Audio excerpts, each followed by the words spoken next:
आप हैं निष्कर्ष भारत के साथ और मैं हूं मनोज चतुर्वेदी। देखिए, दिल्ली से बहुत बड़ी खबर आ रही है सुप्रीम कोर्ट से। मनीष सिसोदिया आपके जो हैं वो बहुत बड़े नेता 17 महीनों से जेल में बंद थे और अभी अभी जो खबर आ रही है, मनीष सिसोदिया को सुप्रीम कोर्ट ने जमानत दे दी है।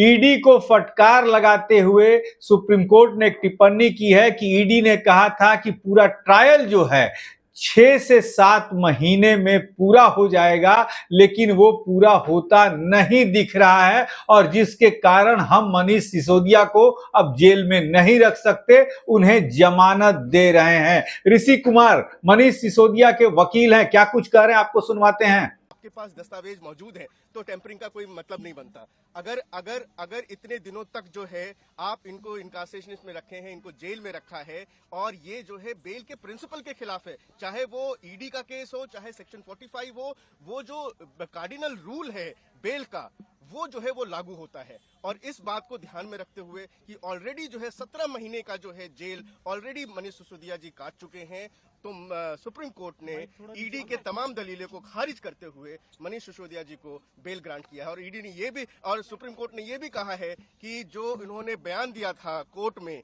ईडी ने कि ट्रायल जो है वो खत्म हो जाएगा 6 से 8 महीने में, ये बिल्कुल सरासर ऐसा लगता नहीं है। और ईडी ने कहा है, सुप्रीम कोर्ट ने ये भी कहा कि 463 गवाह हैं और लगभग 60,000 पेजेस की जो है दस्तावेज है, तो इस पे ट्रायल अभी जो है खत्म नहीं हो सकता। इन सभी चीजों को ध्यान में रखते हुए सुप्रीम कोर्ट ने ये कही कि जो अर्जियों वाली बात है, जिसमें ट्रायल कोर्ट और हाई कोर्ट ने ये कहा था कि भाई जो इन लोगों की तरफ से अर्जियां दाखिल की गई आरोपियों की तरफ से, उसमें देरी हुई, लेकिन सुप्रीम कोर्ट ने कहा कि जो मनीष की तरफ से अर्जियां दाखिल की गई हैं, 14 सीबीआई ईडी के मामले में, 13 सीबीआई के मामले में, वो पत्नी से मिलने फाइल पर साइन करने वाली है और मनीष की तरफ से कोई देरी नहीं की गई है ट्रायल शुरू करने में। ये ट्रायल कोर्ट के जो आदेश था कि अपीलेंट यानी कि मनीष सिसोदिया जी ने ट्रायल को डिले किया है, उसको खारिज किया सुप्रीम कोर्ट ने। ये कहा कि जो भी जो एप्लीकेशंस लगी हैं वो एप्लीकेशंस पर्टिनेंट थी, वो एप्लीकेशन जरूरी थी और तभी लगाई गई थी, ट्रायल को डिले करने के लिए नहीं लगाई गई थी। और ट्रायल कोर्ट का फाइंडिंग जो है उसको डिस्कार्ड किया है। और ये भी आज सुप्रीम कोर्ट ने एक बहुत अहम बात कही है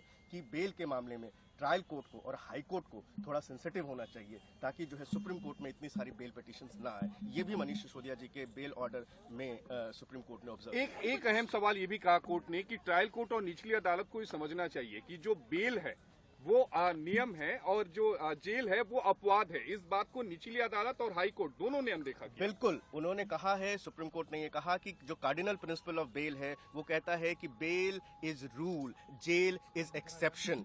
तो जितने भी ट्रायल कोर्ट के लोग हैं, जो जजेस हैं, वो हाई कोर्ट के जजेस हैं, वो इसका ध्यान रखें और बेल जो है वो सुप्रीम कोर्ट तक ट्रैवल ना करे, इस पे भी जो है वो ध्यान रखें। हमारे साथ मनीष सिसोदिया के वकील हैं, इनसे बात करते हैं। सबसे पहले तो आपसे ये जानना चाहते हैं कि 17.5 महीने बाद मनीष सिसोदिया को सुप्रीम कोर्ट से बेल मिली है। सुप्रीम कोर्ट ने बहुत सारे ऐसे कमेंट किए हैं जिसको देखते हुए लगता है कि दोनों एजेंसियों, ये लैंडमार्क जजमेंट है।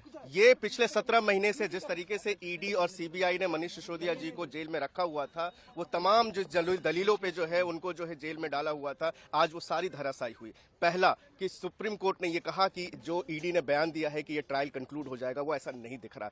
दूसरा कि जो ट्रायल कोर्ट ने ये कहा कि मनीष सिसोदिया डिले कर रहे हैं, सुप्रीम कोर्ट ने कहा ऐसा नहीं है। और तीसरा, सुप्रीम कोर्ट ने बड़ी अहम बात कही कि बेल जो है वो रूल है, नियम है।